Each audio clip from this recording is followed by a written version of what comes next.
merupakan sebuah kegiatan mencari tahu atas suatu hal secara sistematis dengan metode ilmiah dan kebijakan serta aturan yang berlaku.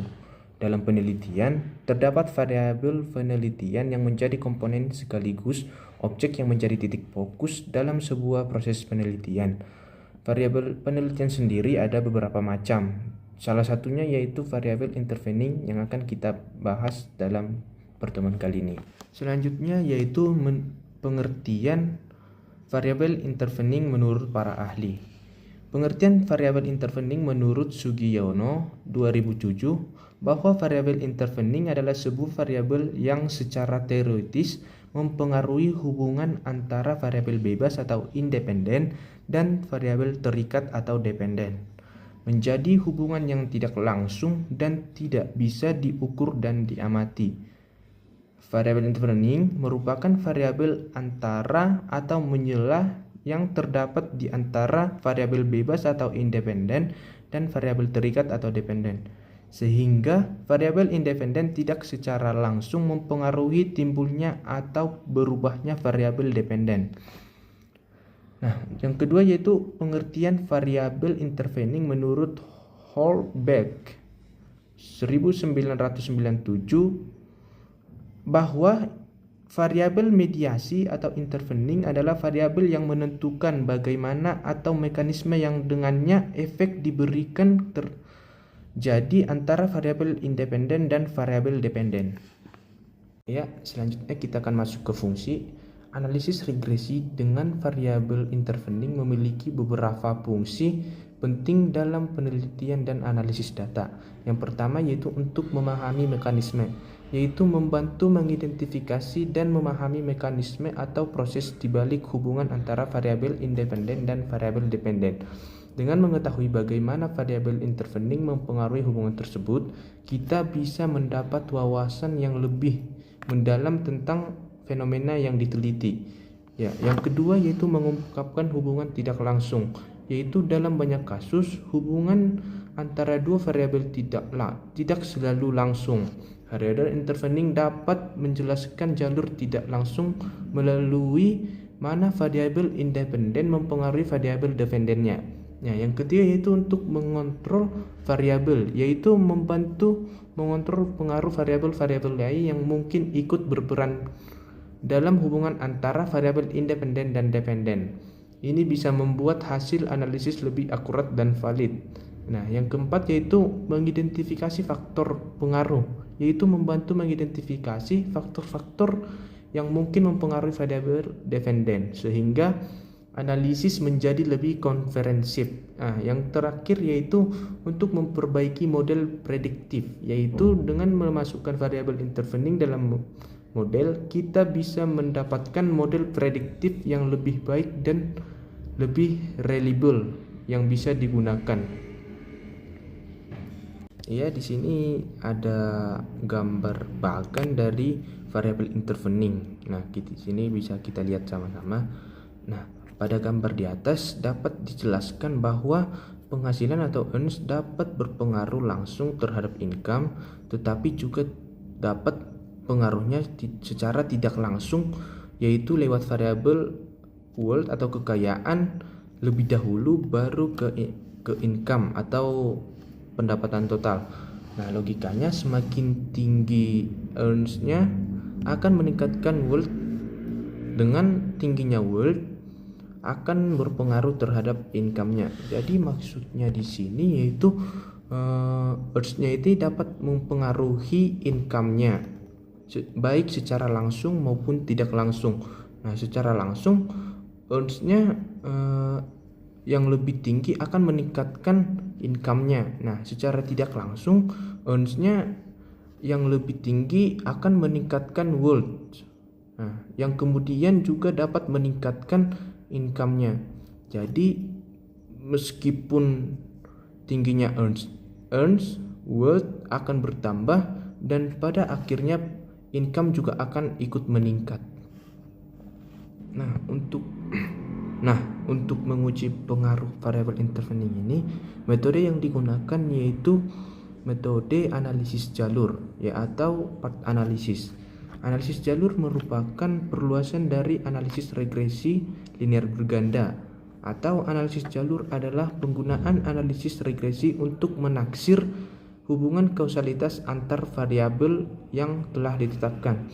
Nah, analisis jalur sendiri tidak dapat menentukan hubungan sebab akibat dan juga tidak dapat digunakan sebagai substitusi bagi peneliti untuk melihat hubungan kausalitas antar variabel. Nah, hubungan kausalitas antar variabel telah dibentuk dengan model berdasarkan landasan teoritis. Apa yang dapat dilakukan oleh analisis jalur adalah menentukan pola hubungan antara 3 atau lebih variabel dan tidak dapat digunakan untuk mengkonfirmasi atau menolak hipotesis kausalitas imajiner. Nah, dalam materi ini nanti akan digunakan aplikasi SPSS untuk melakukan pengujian variabel intervening ini. Nah, dalam pengujian variabel intervening ini nanti akan ada dua persamaan regresinya, yaitu yang pertama persamaan regresi antara variabel independen dan variabel intervening, yaitu atau menyesuaikan banyaknya variabel independen. Nah, yang kedua yaitu persamaan regresi antara variabel independen dan variabel intervening terhadap variabel dependen. Nah, atau menyesuaikan banyaknya variabel independennya. Nah, jadi kesimpulan dari materi ini yaitu secara keseluruhan analisis regresi dengan variabel intervening memberikan wawasan lebih dalam tentang mekanisme di balik hubungan antar variabel, membantu penelitian dan praktisi untuk memahami proses yang lebih baik, kompleks, dan membuat keputusan yang lebih tepat berdasarkan data yang ada. Nah, metode ini sangat berguna dalam berbagai bidang seperti psikologi, ilmu sosial, bisnis, dan kesehatan, di mana hubungan antar variabel seringkali tidak sederhana. Lalu di sini ada contoh soal jika diketahui data sebagai berikut, kayak mengenai earns dapat berpengaruh langsung terhadap income, tetapi juga dapat berpengaruhnya tidak langsung, yaitu lewat variabel wealth atau intervening. Lebih dahulu baru ke income. Nya nomor 1 sampai 12, earns atau variabel X 40 sampai 44, wealth Z, tabel intervening variabel Z 50 sampai 50 juga, income variable Y 50 sampai 49. Penyelesaiannya adapun langkah-langkahnya dalam aplikasi ini menggunakan SPSS pada data di atas adalah sebagai berikut. Yang pertama itu siapin dulu nih data yang akan diujikan melalui aplikasi SPS seperti gambar berikut ini.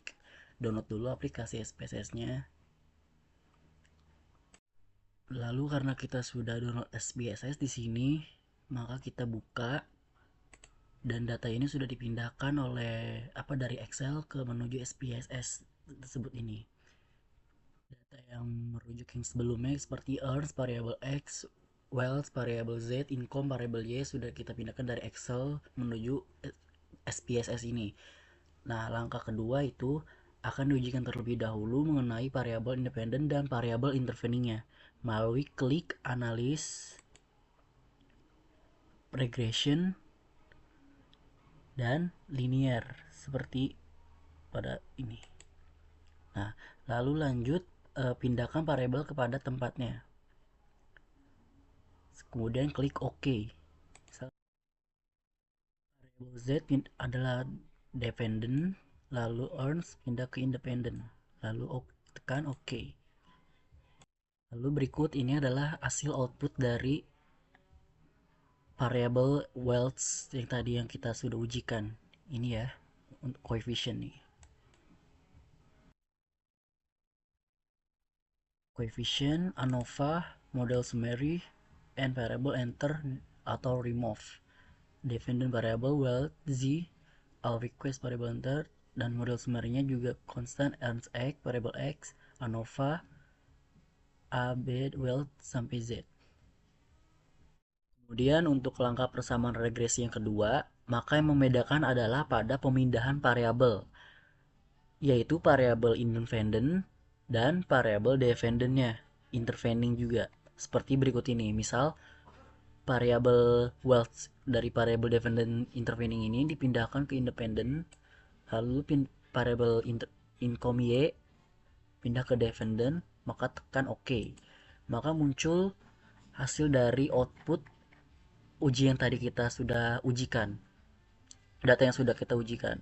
Lalu di coefficient ini ada wealth variable Z atau intervening itu di bawah 0,05, yang mana artinya adalah mempengaruhi pendapatan variabel Y ini.